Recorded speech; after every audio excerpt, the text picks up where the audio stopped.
Welcome to Actual Scale Modelling. This is part 5 of Airfix's handling page vector, K2 SR2. Scale is 1 to 72.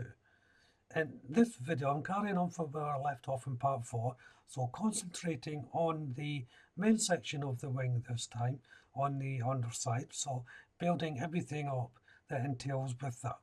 From putting all the bomb bay doors in to putting all the little aerofoils and drop tanks. So let's jump into this and see how well I get on.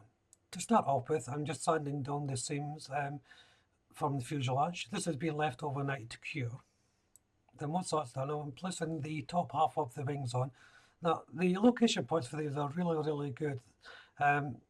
The carriage that holds the landing gear and the engines and air intakes acts as part of the bracket to hold the heavy wing, and that just gets pushed in. Now it's a very tight fit. You're going to have to put in a bit of force just to fit it in. Maybe you can do with a little bit of sanding down if you want it to go a little bit easier, but the fit is tight and it does line up rather well. A little bit of prep work on the sentinel strip here. This goes on top of the fuselage. Now, depending on what variant you're using, will dictate what parts you're going to be removing and what holes you're going to be placing in. Once that's done, it's just a matter of fitting the strip. Now, I do like this design because I don't have to worry about seam lines for the main part of the fuselage. This just covers everything up. I'm moving on to the tips of the wings. Now this part is a clear part. It goes right on the edge of the wing. Now depending on what variant you're doing, it will depend what part you use. There's two options here. Why it's clear plastic, I am not sure at all. It doesn't really have to be clear plastic because it's going to be painted over. The coverings here at the tail end, I'm placing them. You can have this fully open if you wish. It depends. If you're having everything open, there's a lot of detail to see inside there if you've built it that way. I've left all this detail out because one, it would add more weight to the tail end, and two, I'm not going to say it because I'm getting it closed up, so there's no point in building it. And once that's on, it's time to move on to the tip of that part I've just put on. It's just like the tail end of it. Again, depending on what variant you're doing will dictate what part you're going to be using for that. But both parts are the same. The two halves are pushed together. There's two little location points to follow to make sure you get it the right way around.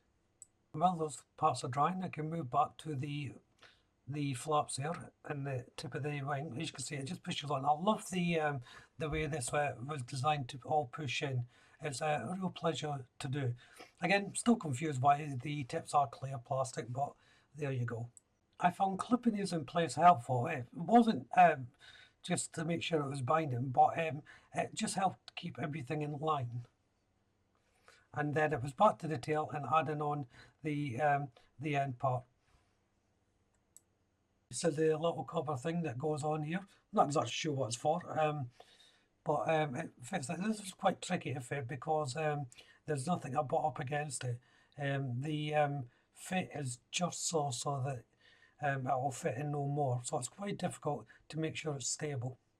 To the bottom half of the wings now, and there's some pilot holes to be drilled. Now this will depend on what you're placing on. If you're not placing the weapon systems on, which I'm not on in this case, you won't have to drill so many holes. But there's only a couple to draw anyway, nevertheless. So the next part is the main underside of the wing going on. That just marries up to the wing, obviously, that you've just placed on. It can be tricky to fit for the lineup. It depends how good you've got that top wing put on. Now, it should rest on the contact points along the fuselage, but always dry fit these before you fit them so that you know exactly where they go. And as the main wing's curing as well, have a go and dry fitting them to make sure you have them in the right position. If it doesn't work, you may have to put it down on say like a big heavy F clamp just to get everything to weld together. Next is a little vent system that I think it is anyway I'm putting on. There's actually two halves to this glued together. I didn't film it for some reason, but it's only just two little rectangular squares going into a triangular shape, so it's sort of wedged, really, and it just pops in there. And then, of course, once that was on, I placed on the next wing. Here I'm using Humbrol 53 gunmetal to paint the inside of the exhaust ports. There's two parts to this. First of all, the inner workings gets placed on, and then the cowl gets placed on as well. Oh, if you're not sure how to paint these, I would suggest painting the inner part first before you attach them. But if you're having to repaint, you may want to leave off on that because you will probably have to repaint them again anyway. There's a couple of more intakes having to be placed on. As you can see there, the location for these are clearly defined, and they just get pushed on. There's no assembly to these, but there is a bottom and a front to them, so a tail and a front, I should say. So 4 pieces, 2 in each section. I'm now using Humbrol 85 Coal Black, and this is actually the instrument panel for the main cockpit. I found it strange that this is built way into the process. Generally they go in with the actual cockpit capsule that you build up. But I can see now that I built it why that is. But it's the first time I've came across that where the instrument panel goes in fairly late on in the build. So now I'm just trimming up and cleaning the flaps, the flaps for the wings. Now, depending on what variant you're going to be doing, will dictate what part you're going to be using for this. There's 2 on each wing that you have to work with. They go on fairly simple, as you can see there. It just goes over the contours of the wing quite easily. The instrument panel dry, time to place on the decal. While the decals are drying, I'm moving on with the wing construction. These are the drop tanks. Well, I think they're the drop tanks that's underneath the wing. As you can see, they're an awkward shape to actually bond together because there's only one main leading edge. It wants to close in on itself as you bond it together. Once you've got the 2 main halves together, there is a top covering that goes on. Then after the tailpiece just slots in at the end there. The next part, I don't know what this is for on the aircraft, but it sits underneath where the bomb compartment is. Now, it's a fairly simple construction, but it can be tricky to fit. But I'll get to that once I put it on. And I should also point out as well, when painting this, I forgot to paint in the lights. There's a lot of running lights that go down the edge of this.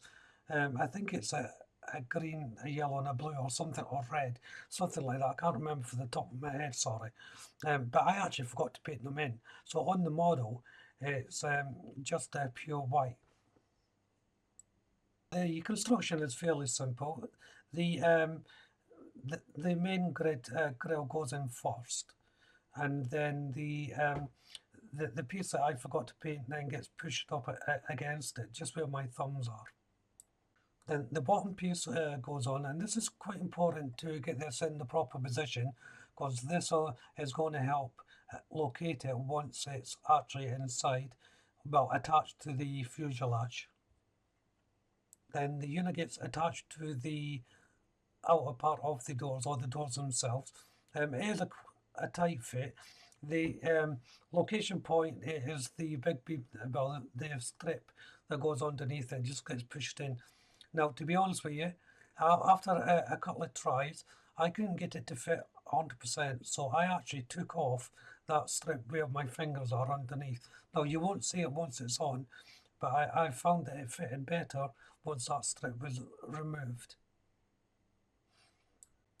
Now I'm placing on a couple of airfoils that go on. This is I drilled a couple of little holes for these to go in, and then it was time to put on the doors. Now this was quite a tight fitting. There wasn't a lot of tolerance whatsoever. I did struggle to get this in. I think it was generally because the main part there that I just made up may have not been 100% in the right place. I'm not too sure, but I did have difficulty getting the whole unit to fit. But after a bit of coaxing and squeezing, I managed to get it in. Now the top part there, I did have to refit as well. The grey part that I haven't painted, that's the part I was having difficulty with. It had to be pushed down a little bit more. I done it off camera, I just applied a bit of pressure, then it slipped in. Next are the drop tanks. They go on onto the wing from the little holes that I drilled previously. And then I'm making up this is for the top part of the wing. I'm not sure what they're called, but they come like the drop tank. So there's a bottom to be made up, and then the two halves are pushed together. And once they're made up, I'll fit them to the wing. They just sit over the lip of the wing to the little notch that I previously cut out. And this is where I'll end part 5. So if you haven't done so already, why don't you subscribe to the channel? And if you do so, please hit the notification bell. That way you'll be kept up to date, not only with this build, but all my other builds as well, of course. Hit the like button. Don't be afraid to leave a comment, and of course you can share the video. But for now, thank you all very much for watching. Bye bye.